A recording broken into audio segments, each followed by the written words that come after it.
Di tengah hamparan salju yang luas dan dingin, sesosok misterius dengan jubah hitam berjalan sendirian, meninggalkan jejak kaki di atas permukaan es yang beku.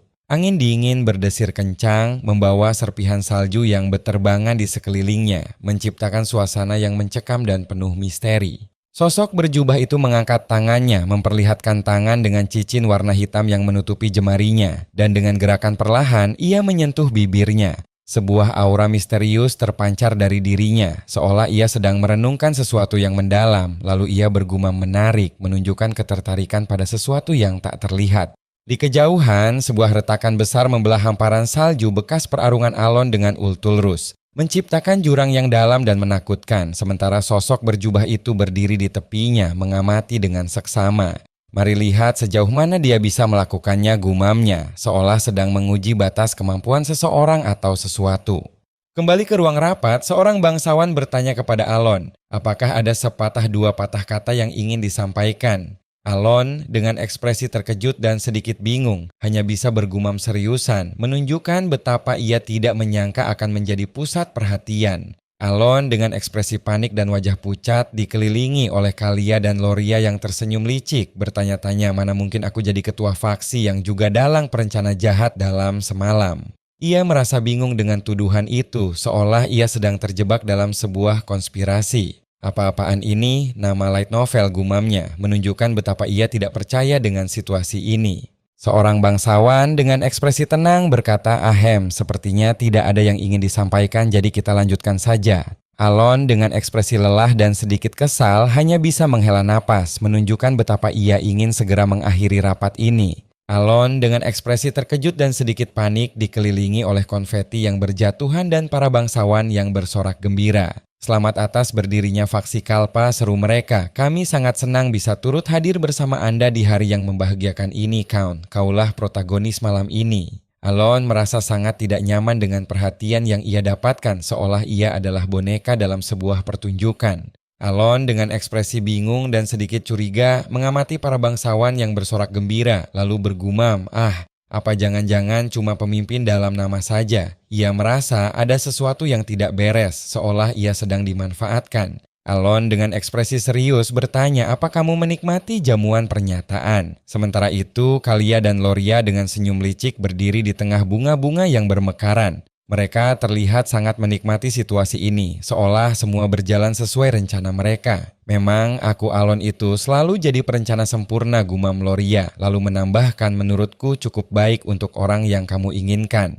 Alon dengan ekspresi pusing dan bingung memegang kepalanya bergumam, "Duchess Altia dan putri dari houseku Countess Zenonia yang baru-baru ini telah diangkat sebagai kepala keluarga. Seingatku, aku cuma sempat beberapa kali berbincang saja dengan mereka beberapa tahun ini. Apa jangan-jangan aku punya kepribadian ganda dan diriku yang lain itu melakukan semua ini tanpa kusadari?" Ia merasa sangat terkejut dengan kenyataan ini, seolah ia telah kehilangan kendali atas dirinya sendiri. Loria dengan senyum manis dan mata berbinar berkata, "Aku senang akhirnya bisa membalas kamu yang telah menyelamatkan hidupku." Alon dengan ekspresi terkejut dan sedikit kesal bertanya, maksudnya apa? Ia merasa bingung dengan pernyataan Loria, seolah ia tidak tahu apa-apa. Alon dengan ekspresi serius merenung dan berdasarkan informasi yang kudapatkan lewat obrolan dengan mereka. Ia mengamati Kalia dan Loria yang sedang berbincang di kejauhan, seolah ia sedang mencoba memahami apa yang sebenarnya terjadi.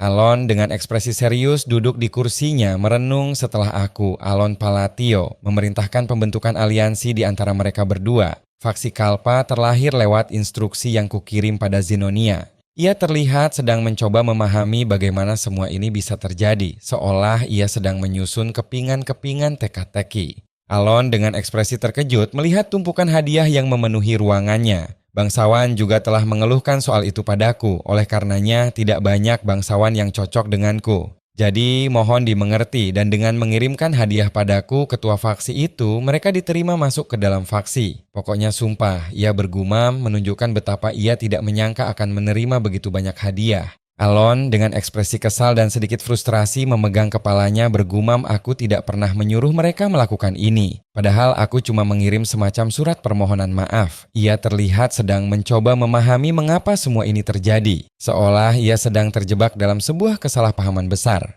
Alon dengan ekspresi terkejut membaca surat yang berisi pujian berlebihan.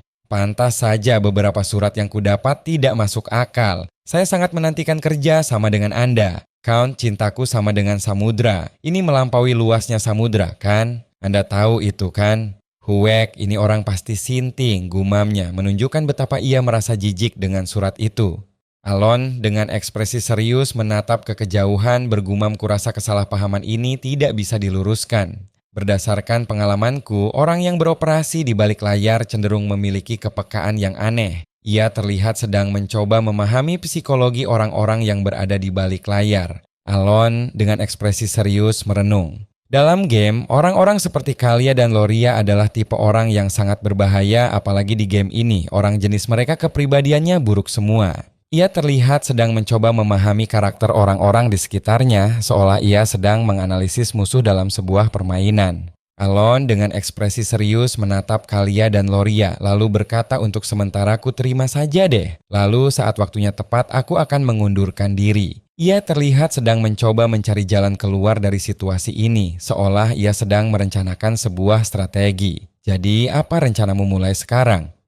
Aku mana tahu soal politik. Kalau begitu, apa hal paling keren yang bisa diucapkan, gumamnya, menunjukkan betapa ia tidak tahu apa-apa tentang politik. Alon dengan ekspresi serius menyatakan aku akan mulai dengan menyapu bersih dunia bawah. Ia terlihat sangat bertekad untuk membersihkan dunia bawah, seolah ia adalah seorang pahlawan yang siap menghadapi kejahatan. Kalia dan Loria dengan ekspresi terkejut dan sedikit bingung saling menatap. Mereka terlihat tidak menyangka akan mendengar pernyataan seperti itu dari Alon, seolah mereka sedang menyaksikan sebuah kejutan besar. Alon dengan langkah cepat berjalan keluar dari ruangan, berkata, aku pamit, ada urusan. Sebelum mereka tanya, mending langsung kabur, ya pokoknya enggak tahu.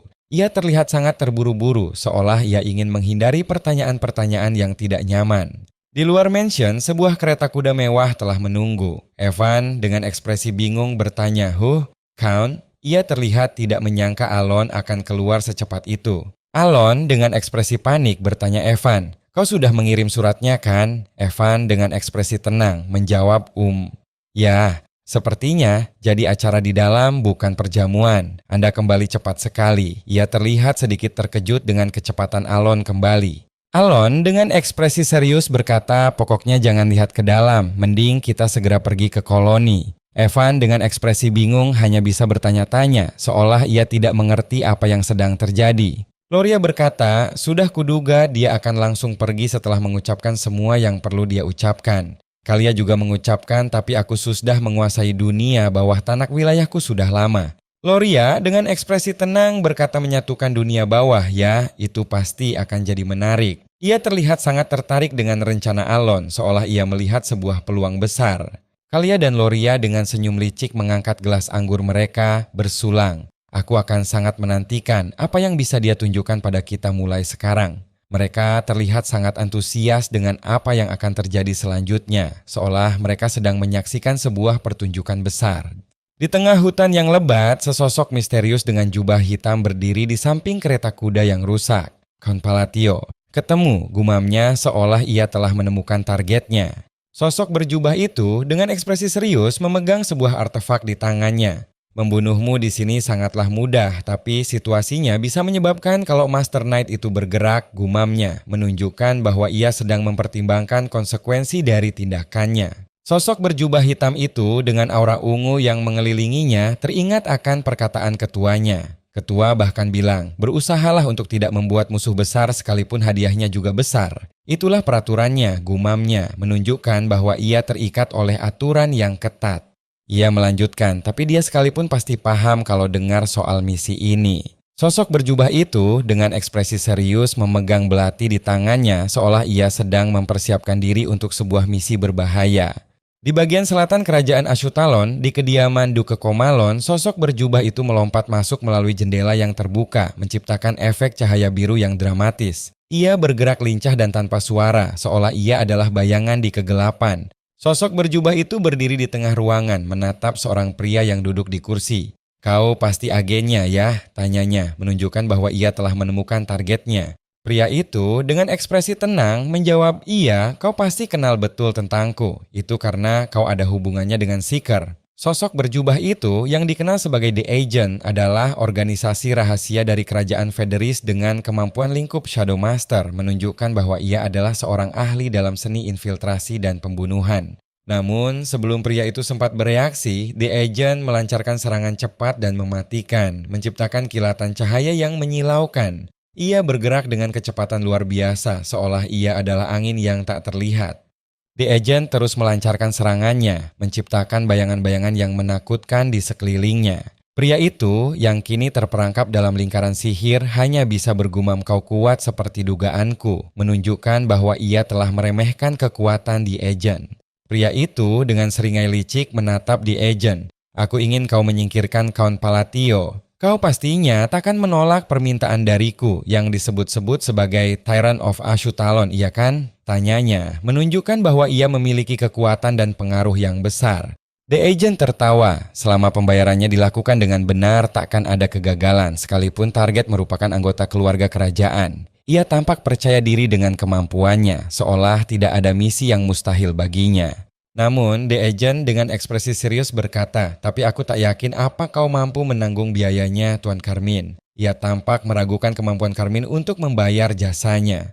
Carmine dengan seringai licik menunjukkan 4 benda misterius di tangannya. 4 benda ini, katanya, seolah ia sedang menawarkan sesuatu yang sangat berharga. The Agent dengan ekspresi terkejut bertanya Abyss Entity, bukan Abyss Orb. Ia tampak bingung dengan benda yang ditunjukkan Carmine. Narasi menjelaskan bahwa Abyss Entity adalah item yang didistribusikan Duke Comalon dalam jumlah yang sangat kecil di pasar gelap. Tidak seperti Abyss Orb yang hanya memperkuat kemampuan fisik, Entity dapat memberikan kekuatan khusus. Barang ini diperjualbelikan dengan harga yang fantastis, menunjukkan betapa berharganya benda ini. The Agent dengan ekspresi serius bergumam berkat ketua, aku sempat bisa merasakannya sedikit. Kira-kira akan jadi sekuat apa aku jika menggunakan itu? Ini juga salah satu alasan kenapa The Agents menjadi organisasi terbaik, menunjukkan bahwa ia sangat tertarik dengan kekuatan Abyss Entity. Carmine dengan ekspresi tenang berkata, aku akan kembali secepat mungkin. Ia kemudian berbalik dan berjalan pergi meninggalkan The Agent sendirian. Carmine dengan seringai licik bergumam Palatio, kau pikir hidupmu bisa tenang setelah melangkahi kepalaku seperti itu? Hah, jangan harap. Ia tampak sangat dendam kepada Alon, seolah ia sedang merencanakan balas dendam yang mengerikan.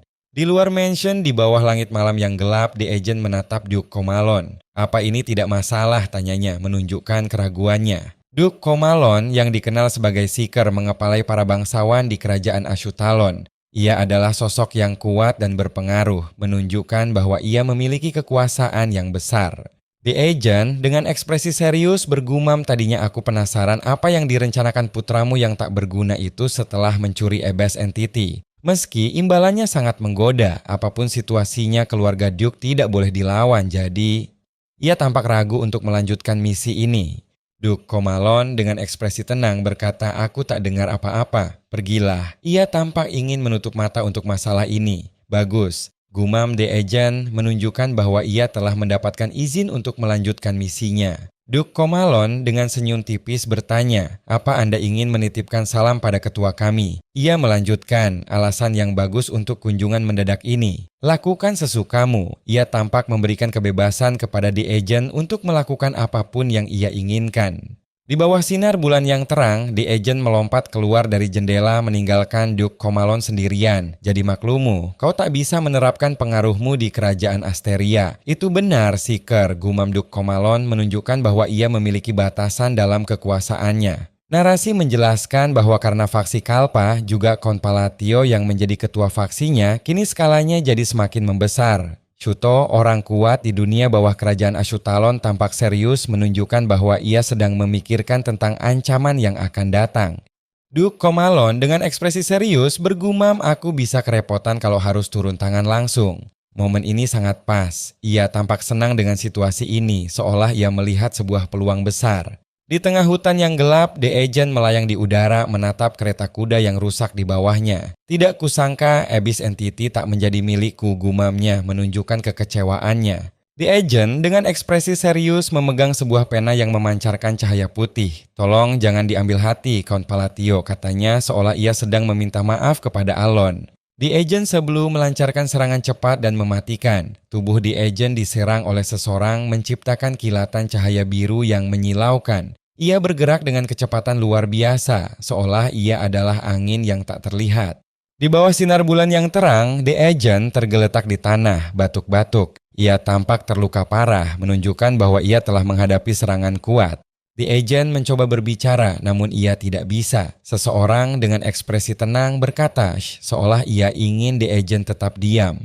Eliban dengan ekspresi ceria berkata, membuang-buang energimu, lagian kau tidak bisa bergerak. Ia kemudian menggerakkan tangannya seolah ia sedang mengendalikan sesuatu. Eliban tampak senang dengan situasi ini seolah ia adalah seorang pahlawan yang telah menyelamatkan hari. Dengan gerakan jari Eliban, The Agent terlempar ke udara dan tubuh langsung hancur lebur sambil berteriak, jangan diambil hati ya, kata Eliban menunjukkan betapa ia tidak ingin Eliban terlalu serius dengan situasinya. Di bawah sinar bulan purnama yang terang, Eliban melompat dengan lincah bergerak cepat di antara pepohonan. Ia tampak seperti bayangan yang tak tersentuh, menunjukkan kecepatan dan kelincahannya yang luar biasa. Eliban dengan ekspresi ceria dan senyum lebar memegang sebuah pedang yang memancarkan cahaya biru. Ia bergumam, aku tidak tahu apa yang sedang terjadi, tapi aku akan melakukan yang terbaik. Ia tampak bersemangat dan siap menghadapi tantangan apapun, seolah ia adalah seorang pahlawan yang siap beraksi. Di bawah langit malam yang gelap, bulan purnama bersinar terang dikelilingi oleh dedaunan yang berterbangan. Sebuah aura misterius terpancar dari bulan seolah ia adalah mata yang mengawasi segala sesuatu di dunia ini.